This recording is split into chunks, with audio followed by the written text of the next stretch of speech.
X square plus के x plus 9 equal to 0। इस equation के इक्वल रूट्स गिवन देके रखें और बोल रहे फाइंड द वैल्यू ऑफ के। क्या इक्वेशन है? एक्स स्क्वायर प्लस के एक्स प्लस 9 इक्वल टू 0। इस इक्वेशन के अगर इक्वल रूट्स हैं तो हम बोल सकते हैं डी की वैल्यू क्या हो जाएगी? 0। ये डी क्या होता है? डिस्क्रिमिनेंट।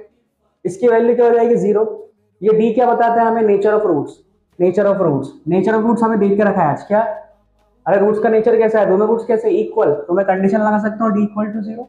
ठीक है, डी की वैल्यू क्या होती है? B square minus 4ac। किसके बराबर हो जाएगा? 0 के। ठीक है, बी की वैल्यू यहाँ पे क्या है? के स्क्वायर माइनस 4 इंटू 1 इंटू सी की वैल्यू कितनी है? 9 इक्वल टू 0। तो यहाँ से के स्क्वायर कितना हो गया? Minus 36 equal to 0।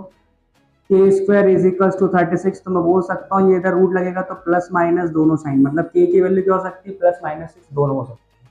ठीक है, क्लियर है? तो द वैल्यू ऑफ के is equals two plus minus 6। यही हमारा आंसर। नेक्स्ट